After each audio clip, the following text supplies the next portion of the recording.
সে BNP দল, তার নেতৃত্ব তারা এখন ছাড়া পেয়েছেন। খালেদা জিয়া তিনি এখন জেল মুক্ত। কি বলবেন, আপনার প্রতিক্রিয়া?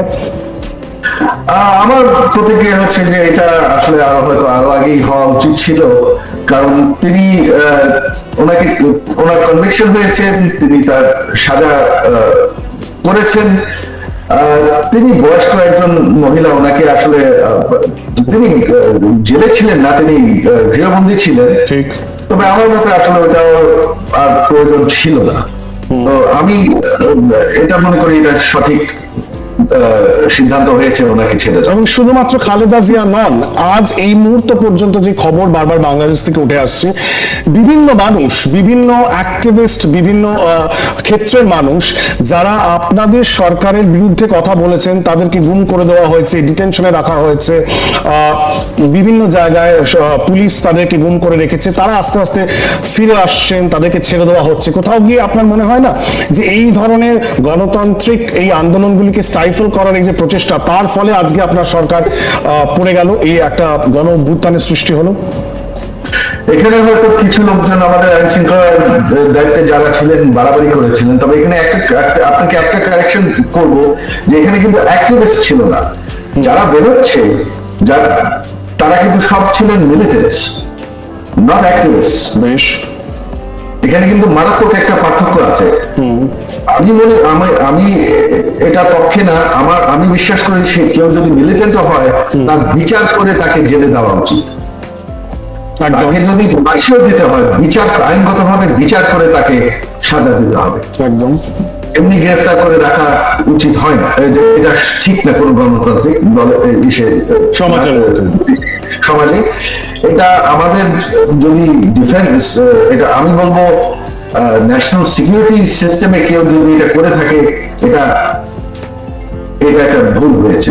তবে কোন পলিটিক্যাল অ্যাক্টিভিস্টকে কিন্তু গুম করা হয়নি, কোনো জেলে রাখা হয়নি। তারেক রহমান তিনি এই মুহূর্তে বিদেশে রয়েছেন এবং তার কাছেও আহ্বান জানিয়েছে বিএনপি শীর্ষ নেতৃত্ব, তিনি যেন ফিরে আসেন বাংলাদেশে এবং রাজনৈতিকভাবে সক্রিয় হন। অনেক বছর পর আমরা দেখলাম একটা সুবিশাল সমাবেশ হলো নয়াপল্টন এলাকাতে গতকাল, যেখানে বিএনপি নেতৃত্ব আবার বাইরে বেরিয়ে এসে তাদের রাজনৈতিক কর্মসূচি পালন করলেন। কিভাবে দেখছেন বিষয়টাকে? এই যে নতুন অন্তর্বর্তী সরকার হচ্ছে, সেখানে কি আপনারা দেখছেন যে বিএনপির পার্টিসিপেশন হওয়ার সম্ভাবনা রয়েছে, বা ক্ষমতার অনিলে তারা আরেকবার ফিরে আসতে পারেন, বিএনপি এবং জামাত ইনক্লুডেড? হ্যাঁ, অবশ্যই। আজকে হোক কালকে হোক বিএনপি ক্ষমতায় আসবে। যেটা আমি আগে বললাম যে যে কোনো গণতান্ত্রিক দেশে সাধারণত দুটি বড় দল দাঁড়িয়ে যায়। আমাদের বাংলাদেশে সেটা হচ্ছে আওয়ামী লীগ আর বিএনপি। আওয়ামী লীগ হচ্ছে সব থেকে পুরাতন দল, আমরা স্বাধীনতা দিয়েছি দেশকে, আর তারপর বিএনপি। আমাদের 17 কোটি মানুষের দেশ, আমাদের দুজনেরই কিন্তু কোটি কোটি সাপোর্টার্স আছে। কেউ যদি মনে করে যে এই সাপোর্ট রাতারাতি উড়ে যাবে, সেটা কিন্তু সম্ভব না। তো গণতন্ত্র ফিরে আসলে মাঝে মধ্যে বিএনপি জিতবে, মাঝে মধ্যে আমরা জিতবো। আমি মনে করি এই মুহূর্তে আওয়ামী লীগের যে গত 15 বছরের যে উন্নয়ন, সেটার যে পপুলারিটি রয়ে গেছে, এই মুহূর্তে একটি নির্বাচন হলে আওয়ামী লীগ ফের ক্ষমতায় আসবে। আপনি মনে করেন সেই পপুলার সাপোর্ট আপনাদের রয়েছে, আওয়ামী লীগের রয়েছে এই মুহূর্তে? আমি অ্যাবসলিউটলি শিওর যে আওয়ামী লীগের পপুলার সাপোর্ট রয়েছে, কারণ অলরেডি কিন্তু যারা দুদিন আগে আমাকে বলছিল যে হয়তো তোমার মার পদত্যাগ করা উচিত, তারা কিন্তু এখন বলছে আমাকে যে তোমার আসতে হবে, আওয়ামী লীগ আসতে হবে, নাহলে আমাদের অর্থনীতি থাকবে। সেই জায়গায় তাহলে আমি এই প্রশ্নটা আপনাকে রাখতে চাই, তাহলে আপনার মা শেখ হাসিনা, আপনারা কি কোনোদিনও ফিরবেন বাংলাদেশে? একদিন না একদিন তো ফিরবই, অবশ্যই। আওয়ামী লীগ অবশ্যই ক্ষমতায় আসবে, একদিন না একদিন আমরা ফিরবো। এই উদ্ভূত পরিস্থিতিতে তিনি এখন শরণাপন্ন হয়েছেন ভারতবর্ষে। ভারত অবশ্যই বন্ধু রাষ্ট্র এবং আপনাদের পরিবারের সাথে ভারতের যে রাজনৈতিক মহলে যে শীর্ষ নেতৃত্ব, তাদের একটা অনেক দিনের ঐতিহাসিক সখ্যতা রয়েছে। কিন্তু যেটা নিয়ে সবার মনে প্রশ্ন যে আপনার মা, যিনি একজন একজন প্রাক্তন প্রধানমন্ত্রী, এবং তার বিরুদ্ধে এখন অভিযোগ উঠছে এবং বলা হচ্ছে যে তাকে বাংলাদেশে ফিরিয়ে আনা হোক। তিনি তার বিরুদ্ধে অনেক অভিযোগ এই মুহূর্তে আনা হচ্ছে। তিনি কেন ছাত্রদের বিরুদ্ধে গুলি চালিয়েছেন, কেন এত ছাত্র মৃত্যু হয়েছে, তাই she should face the trial, তাকে বাংলাদেশে ফিরিয়ে এনে তার বিচার করা উচিত, এটা বলা হচ্ছে বারবার। এবং ভারত সরকারের কাছে আবেদন করা হচ্ছে যেন তাকে হ্যান্ড ওভার করে দেওয়া হয় বাংলাদেশের নতুন সরকারের কাছে। এইরকম প্রচার তো সবসময় চলে। দেখেন, যখন গতবার আমাদের কু হয়, আমার মাকে গ্রেফতার করে ওনাকে ওনার ট্রায়াল কিন্তু করা হয়, এমন না যে এটা হয়নি, এটা কিন্তু অলরেডি। তবে ওনার বিচার করে দেখা গেছে ট্রায়ালে কিছুই নাই, ওনার বিরুদ্ধে সব খালাস। ওনার জীবনহানির শঙ্কা আপনি করেন? কারণ ওনার উপর তো গ্রেনেড হামলাও হয়েছে এর আগে। হ্যাঁ, ওটাই হচ্ছে আমাদের একমাত্র ভয়, ওটাই হচ্ছে আমাদের একমাত্র ভয়। তবে আবারও তো বললাম যে আমাদের দল হচ্ছে দেশের সব থেকে বড় দল, আমাদের কিন্তু বল আছে। আমরা যদি এখন আমাদের দল কিন্তু শেখ হাসিনাকে নিরাপদ রাখতে পারে, তবে সেটা করতে হলে আমাদের শক্ত পজিশন নিতে হবে। আমরা কিন্তু আমাদের নিরাপত্তা নিশ্চিত করতে পারি, তবে সেটা করতে হলে আমাদের লড়াই করতে হতে পারে। আমি সেই লড়াই চাই না। আমি কিন্তু এইটা একটু সবাইকে একটু জানাতে চাই, বিশ্বকে জানাতে চাই যে আপনারা যদি মনে করেন যে আওয়ামী লীগ মরে গেছে, আওয়ামী লীগ মরে নাই। আপনারা যদি মনে করেন যে আওয়ামী লীগের কোনো সাপোর্ট নাই, সেটা কিন্তু ঠিক না। আপনি আওয়ামী লীগের কর্মীদেরকে কি বার্তা দেবেন? যারা দেখছেন এই মুহূর্তে, অনেক মানুষ দেখছেন, বার্তাটা কি দেবেন তাদেরকে? কারণ তারা তো মার খাচ্ছেন এই মুহূর্তে বাংলাদেশে। আমরা তাদেরকে ঠেকিয়ে রেখেছি যে তোমাদের উল্টা মারামারি করার দরকার নেই। আস্তে আস্তে দেখবেন, সময়তে আপনারা দেখবেন কি হবে। তারা তো প্রাণহানি পর্যন্ত হচ্ছে, তাদের কিন্তু বাঁচাবার কেউ নেই, তাদের প্রাণহানি হচ্ছে। শীর্ষ নেতৃত্ব তো বাংলাদেশে নেই, আপনি আছেন আমেরিকাতে, আপনার মা রয়েছেন ভারতবর্ষে। না, আপনি যদি এখন দেখেন আজকের থেকে কিন্তু তাদের উপর হামলা অনেকটা কমে গেছে, কারণ আমাদের নেতা কর্মীরা এখন নিজেদের নেতাদের পাহারা দিচ্ছে। তারা নিজেদেরকে সংগঠিত করতে পারছেন। হ্যাঁ, সংগঠিত হচ্ছে।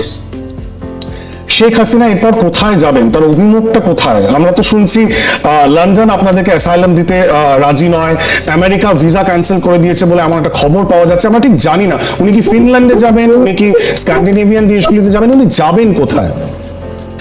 এই বিষয়ে আপনার যতগুলো খবর ছড়ছে এগুলো সম্পূর্ণ গুজব।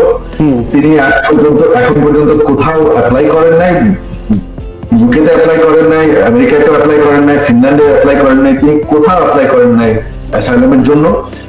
ওনার এই পর্যন্ত কোনো পরিকল্পনা নাই কোথাও যাওয়ার। ওনার উদ্দেশ্য হচ্ছে অতি শীঘ্রই বাংলাদেশে ফিরে যাওয়া, রাজনীতি করার জন্য বা রিটায়ার করার জন্য, বা তিনি চান বাংলাদেশে ফিরে যেতে। তিনি কি রাজনীতিতে থাকবেন বা রাজনীতিতে প্রত্যাবর্তন করবেন, না রাজনীতি থেকে সরে যাবেন? এটা কোনো সিদ্ধান্ত নেওয়া হয়নি, বাট এখন যেহেতু আমাদের দলকে আবার সংগঠিত করতে হচ্ছে, এটা তিনি করছেন। কারণ আপনি এর আগে বলেছিলেন যে তিনি খুব অভিমানী, তিনি দুঃখ পেয়েছেন, তিনি অভিমানে বাংলাদেশ ছেড়েছেন। হ্যাঁ, সেটা আমরা সবাই অভিমান করেছিলাম। তবে পরের দিন যখন দেখি যে আমাদের নেতা কর্মীদেরকে হত্যা করা হচ্ছে, তখন আমরা বললাম যে আমাদের নেতা কর্মীদেরকে ছেড়ে দেওয়া যাবে না, তাদেরকে অর্গানাইজ করতে হবে, তাদেরকে নিরাপদ রাখতে হবে, আর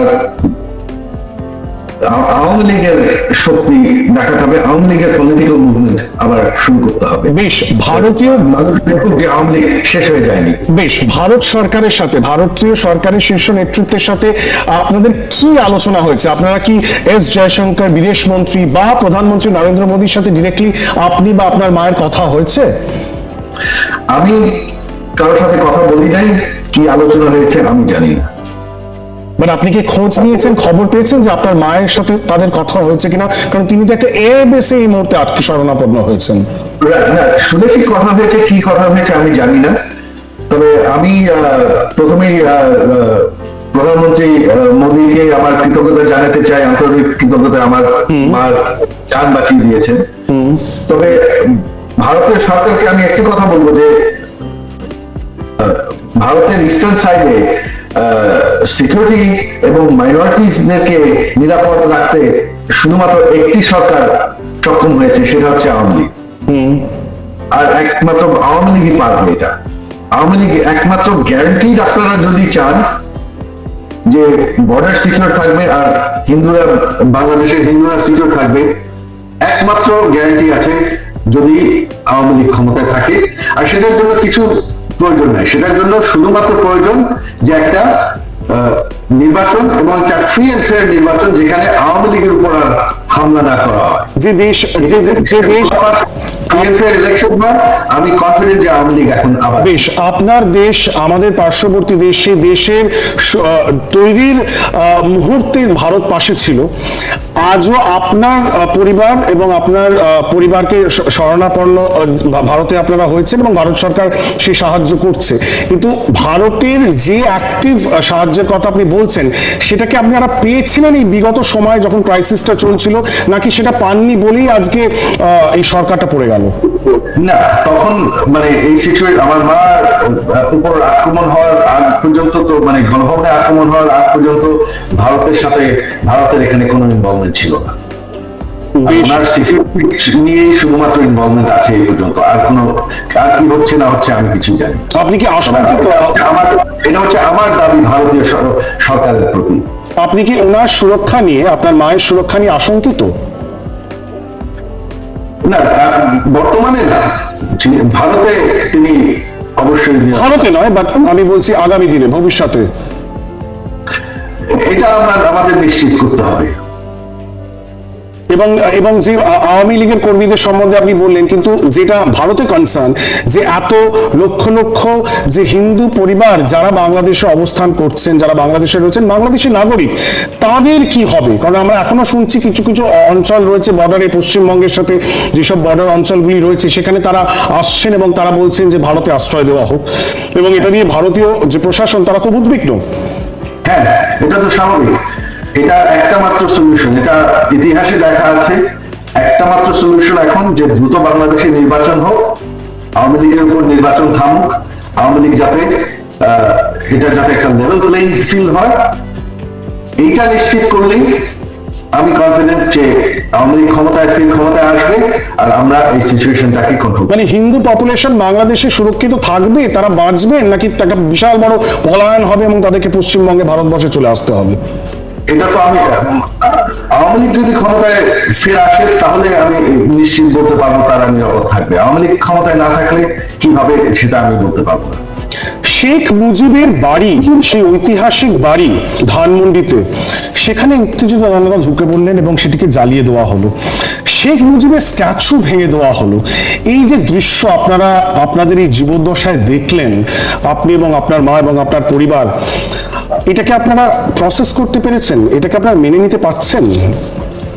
না, এটা তো আমরা মানতে পারছি না, কারণ যারা এসব করেছে, যে বলা হচ্ছে আবার স্বাধীন হয়েছে বাংলাদেশ, তাহলে কি এখন কি যারা স্বাধীন করেছেন তারা কি পাকিস্তানপন্থী? যে ডক্টর ইউনূস বোধহয় এই কথা বলেছেন যে দ্বিতীয়বার স্বাধীন হলো, তার মানে কি তিনি আমাদের স্বাধীনতার চেতনার বিরুদ্ধে?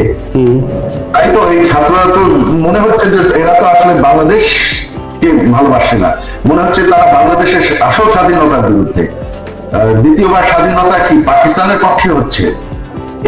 এইটাই কি এদের স্বাধীনতা? এই যে কিছু ডিট্রাক্টর আপনাদের দলে রয়েছেন, বেশ, আর 2 মিনিট আপনাকে আমি ধরে রাখবো, আমি জানি আপনি খুবই ব্যস্ত। জাস্ট 2টো প্রশ্ন।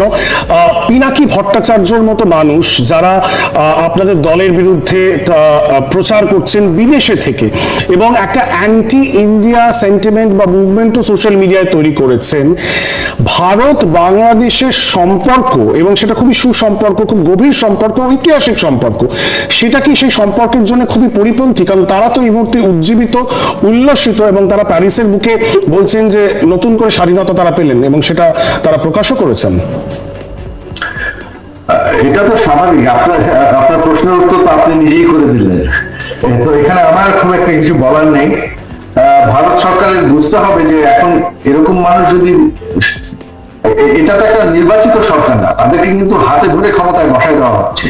এটাই কিন্তু ভারতের সুযোগ। যদি হাতে ধরেই যদি বসাতে হয়, তাহলে কিছু নিউট্রাল লোকজন বা প্রো ইন্ডিয়ান লোকজনও তো এখানে থাকতে হবে। প্রো ইন্ডিয়ান না হলেও প্রো বাংলাদেশ, যারা ইন্ডিপেন্ডেন্ট, অ্যান্টি ইন্ডিয়ান, এরকম লোকজন থাকতে হবে। আমার শেষ প্রশ্ন, সেক্ষেত্রে আপনি যেটা বললেন আপনি চাইছেন ভারত সরকার প্রশাসনের কোনো একটা ইন্টারভেনশন হোক, কি ধরনের ইন্টারভেনশন আপনি চাইছেন এই মুহূর্তে, এই যে ক্রাইসিস, সেই ক্রাইসিসটাতে কি ধরনের ইন্টারভেনশন চাইছেন ভারত সরকারের থেকে, নরেন্দ্র মোদী? ইন্টারভেনশন হচ্ছে এখনকার বাংলাদেশের সব ইন্টারন্যাশনাল কমিউনিটি থেকে তাদের লিড নিতে হবে। এটা হচ্ছে ভারতের পাশের ঘর, হ্যাঁ, এখানে ভারত একটা সুপার পাওয়ার। এখন হচ্ছে টেম্পোরারি সরকার, এটা কিন্তু একটা গণতান্ত্রিক সরকার নয়, এটা কিন্তু একটা আনকনস্টিটিউশনাল সরকার। ভারত সরকার তারা চেলে, তাদের বহুত লেভারেজ আছে, তারা চাপ দিতে পারে যে এভাবে হবে না।